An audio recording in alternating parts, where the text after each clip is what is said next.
Assalamu alaikum. I am Mariam Khan, RDN, working as a food and nutrition coach at PRC. आज की इस audio में हम पिकी eaters की नेक्स्ट लेवल के ऊपर जो हमारी एक चल रहा है प्रोसेस, उसमें नेक्स्ट लेवल की कैंपेन क्या होगी उस पर बात करेंगे। लास्ट ऑडियो तक हमने ये कर लिया था कि हम फूड फोर्टिफिकेशन तक पहुंच चुके थे। अब इस 5th लेवल के ऊपर हमें ये करना है कि आपको एक चीज़ प्लान करनी है, और ये प्लान एक बीइंग अ मदर सिर्फ आपके पास होगा। आपके बेबी को इसका आइडिया इस सेंस में नहीं होगा कि क्या होने वाला है, लेकिन आपने उस प्लान को स्टेप बाय स्टेप अप्लाई करना है।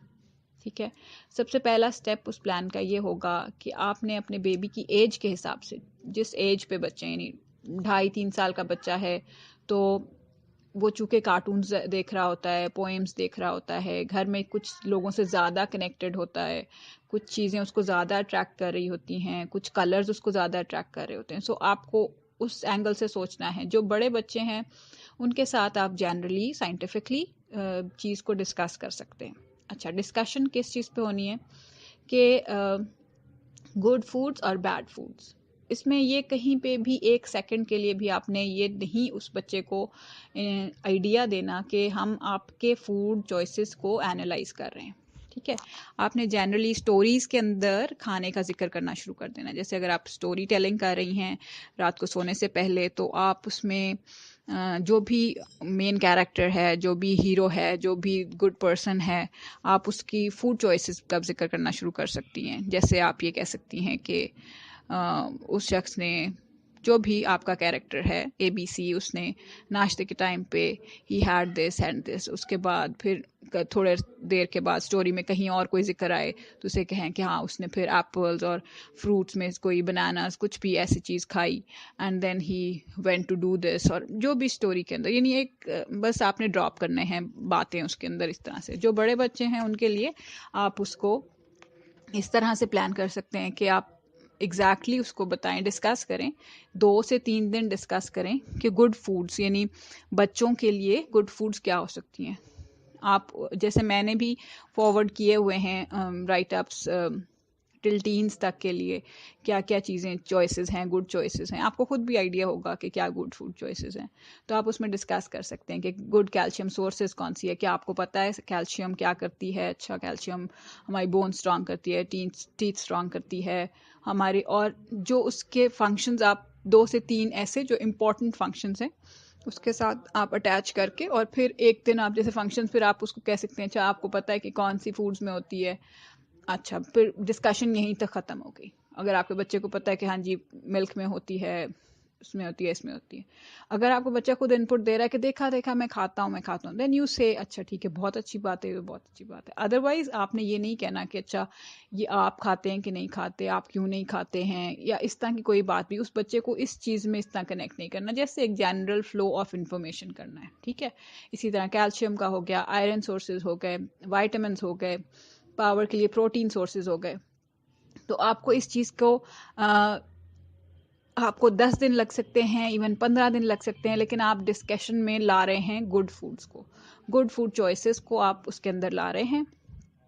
और बैड फूड चॉइसेस का हम ऐसे डिस्कस नहीं करते उसके अंदर, लेकिन जब ये हो जाएगा ऑलमोस्ट 5 to 10 डेज, यानी आपको लगता है कि आपने सब कवर कर लिया है, और कभी कभी कहीं बैठे हुए, जैसे आप जनरली बातचीत कर रहे हैं खाने के टाइम पे, या आप वैसे ही किसी चीज़ के और के साथ अटैच होकर बात कर रहे हैं, तो उसके अंदर आपने करने के बाद बैड फूड्स का इस सेंस में जिक्र कर दिया कि जो जंक फूड्स होती हैं वो कौन कौन सी कैटेगरीज हो सकती हैं। अच्छा ठीक है, अब ये 10-15 दिन आपको लगेंगे और बच्चे के पास एक वोकैबलरी कलेक्ट हो जाएगी गुड एंड बैड फूड्स के अंदर कुछ चीज़ों की, और उसको एक आइडिया होना शुरू हो जाएगा कि अच्छा ये गुड फूड्स हैं एंड बैड फूड्स हैं। लेकिन उसको एक चीज़ बड़ी अजीब इस सेंस में लग रही होगी कि मेरी माँ मुझे बता रही है, लेकिन वो मुझे कहीं कह नहीं रही कि अच्छा ये खाना है, या ये आपको खाना ज़रूरी है, या ये खाने से आपको ऐसे होगा, या ये खाने से आपकी बोन स्ट्रांग होगी। नहीं, आपने उस बच्चे से कनेक्ट करना ही नहीं है इस इन्फॉर्मेशन को, ये कहीं पे भी नहीं कहना। आपने कहना है कि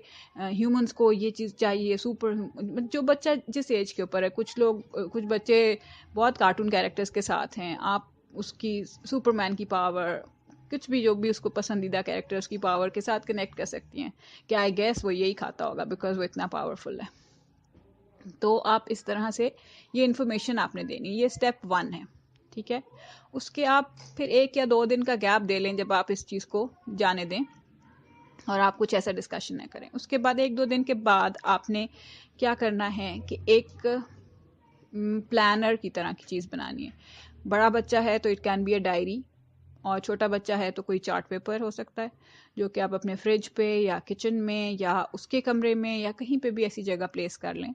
और फिर वहाँ पे आप उस चीज़ को, उस एक्टिविटी को इस फॉर्म में लेके आएंगे कि अब हम इसको प्लान करना है। जो मैंने आपको पहले बताया है फर्स्ट स्टेप, यानी जो स्टोरी टेलिंग वाला, उसमें आप इस तरह की चीज़ भी कर सकते हैं कि अगर बच्चे कलरिंग कर रहे हैं तो यू कैन कुछ इस तरह की फूड्स आप बना दीजिए और आप कहें कि इसमें से आप सर्कल करो गुड फूड्स को, और या कलर करो गुड फूड्स को, कुछ इसमें गुड एंड बैड फूड्स दोनों करें ताकि वो दोनों को उसको नज़र आ रहा हो तस्वीरें। कुछ आप इस तरह की चीज़ों का यानी एक्टिविटी, अगर आर्ट एक्टिविटी है तो उसमें थोड़ी सी इस तरह की इंक्लूजन कर सकते हैं फर्स्ट स्टेप में। तो जब आप सेकंड स्टेप पे आए हैं तो अब आपने उसके अंदर good and food bad food category एक दिमाग के अंदर बन चुकी है। तो अब आप वो एक जो चार्ट पेपर लगा है या वो डायरी का पेज जो है या जो कोई भी एक जगह जहाँ पे अब हमने उस इंफॉर्मेशन को इस्तेमाल करना है, उस चीज़ के ऊपर आप एक रूल सा लगा दीजिए लिख के बस कि 1 वीक में हम 3 टाइम्स जंक फूड चूज़ कर सकते हैं टू ईट, ठीक है। ये आपके बच्चे की उस पर डिपेंड करता है कि वो कितना ज़्यादा जंक फूड ईटर है या वो कितना ज़्यादा पिकी ईटर है। तो उसको, उसके लिए फर्स्ट स्टेप क्या होगा, यानी ऐसा स्टेप हो जो कि ये ना हो कि वो भाग ही जाए उसके अंदर से, ठीक है। अगर वो हफ्ते में 7 दिन जंक फूड खाता है और 7 दिन का मतलब कि वो 14 दफ़ा खा रहा है, यानी ट्वाइस मील ले रहा है, तो उसके अंदर वो जा रही है 14 टाइम्स जा रहा है। सो अब आपने उसको ऑलमोस्ट हाफ पे ले जाएं, ठीक है। आप उसको फिर कहें कि 7 टाइम्स हम खा सकते हैं, 7 मील्स हम पूरे वीक में खा सकते हैं। लेकिन अगर आपका बच्चा ऐसे है कि वो 7 से 8 दफ़ा खा रहा है हफ्ते में, तो you can very easily take him to 3 junk meals per week, ठीक है। उसके अंदर जंक मील्स के अंदर क्या चीज़ें हमने डालनी है, जो बहुत रिफाइंड प्रोडक्ट्स हैं, जो बहुत ज़्यादा प्रोसेस्ड फूड्स हैं, वो सारे जंक में जा रही हैं, ठीक है। रिफाइंड उसके अंदर क्या चीज़ हो सकती हैं, पास्ताज हो सकते हैं विदाउट वेजिटेबल्स, ठीक है। अगर विद वेजिटेबल्स हैं तो हम उसको चले गुड फूड में अभी शुरू में डाल सकते हैं। हम उसे ये नहीं कह रहे कि उसकी ज़िंदगी के अंदर से हम चीज़ें ही ख़त्म करना शुरू कर दें, लेकिन आप ये चीज़ इस तरह से कीजिए और फिर आप उसको कहें कि ये रूल है, अब इसके अंदर से अब आप चूज़ कर लो कि आपने किस किस दिन ये चीज़ खाना है।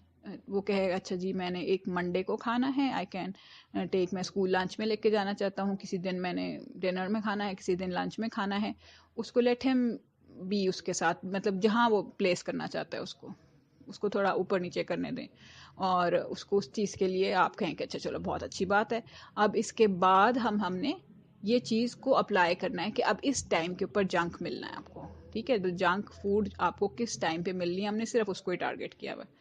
बाकी सारे टाइम के अंदर क्योंकि कुछ ऐसा प्लान नहीं है, वो आप अपनी चीज़ जो भी आप देना चाह रहे हैं वो मोर ईजियर हो जाएगा आपके पास देने का, क्योंकि आप उसको पॉइंट आउट कर सकते हैं कि अच्छा बेटे अब नेक्स्ट जंक, एक फूड जंक आइटम मिल गया। अगर आज का लंच वॉज जंक आइटम, उसमें कुछ बर्गर्स और कुछ फ्रेंच फ्राइज और कुछ बेशक बाहर के प्रोडक्ट्स, अगर डाइन आउट करना है या कुछ इस तरह की चीज़ जो भी है, आपने वो खिला के उसे कहें कि वेरी गुड, ये अब तुम आपने जो डिसाइड किया था आपने उसके ऊपर लिया है, अब नेक्स्ट का अब हम अवेट करेंगे आफ्टर 2 डेज़ या आफ्टर 3 डेज़ या जब भी आपने उसको मार्क किया है उस चीज़ के लिए।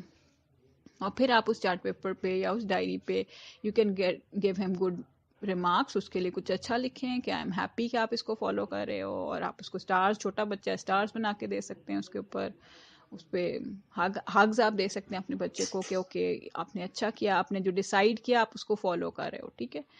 1 वीक 2 वीक 3 वीक्स इस तरह से जाने दीजिए उस चीज़ को, और उस चीज़ को सेलिब्रेट कीजिए, उसकी उस जंक फूड आइटम चॉइस को जब वो लिमिट करता है तो उसको सेलिब्रेट कीजिए। और अगर वो कहीं ज़िद करता है तो फिर उसको इजीली बता दीजिए कि बेटा कोई मसले की बात नहीं, विल हैव, आपने जो अभी खाने का दिल चाह रहा है या आपका ये दिल है कि हमने ये वाला फूड खाना है या यहाँ जाके ये खाना है, या आपने वो वाली कोई ऐसी चीज़ है जो कि बच्चों के दिमाग में होती है कि जी मुझे वो 2 मिनट नूडल्स चाहिए या कुछ इस तरह की चीज़, तो यू कैन ऑलवेज ईजीली से कि ये अब आप याद रखना कि जब अब हमारा नेक्स्ट वो डे आ रहा है तो उसके अंदर मैंने आपको बना के देनी है, तो फिर आप उसके लिए वो टारगेट सेट करना शुरू करें। अब आपके लिए थोड़ा सा लंबा टास्क है क्योंकि इसमें थोड़ी वर्किंग है, थोड़ा पीछे बैक प्लान आपको जिस पे करके काम और फिर आगे उसके ऊपर लेके जाना है, क्योंकि अगर आप पहले ही सीधा वो चार्ट बनवा देंगे उसके अंदर कहीं पे भी वो चीज़ नहीं होगी कि हमें क्या फ़ायदा हो रहा है उसके अंदर से, ठीक है। तो इसलिए हमने वो चीज़ को बिल्कुल इसी तरह सैनिटाइज करना है, इन्फॉर्मेशन पहले देनी है और इन्फॉर्मेशन के टाइम पे उसको टारगेट नहीं करना, इन्फॉर्मेशन बच्चे के ऊपर अप्लाई नहीं करनी उसी वक्त में, उसको वो उसने डिफेंसिव मोड में चला जाना। अगर हम उसको कहेंगे तुम नहीं खाते ना तो तुम ये खाया करो ना, तो तुम ऐसे करोगे तो ऐसे हो जाए, मतलब हम चाहे अच्छे तरीके से बात भी कर रहे हो लेकिन वो डिफेंसिव पे चला जाएगा कि ओहो ये तो मेरी असेसमेंट हो रही है, मेरा एनालिसिस हो रहा है, तो वो उन चीज़ों को जो आप सिखाना चाह रही हैं, समझाना चाह रही हैं, वो नॉलेज लेने से इनकार कर देगा। तो आपका इस दफ़ा का टास्क ये है कि provide knowledge and get the good out of it. तो आई होप आपको ये टास्क समझ आ जाएगा और आप इसके ऊपर अमल करेंगे और मुझे फीडबैक ज़रूर देंगे। Thank you.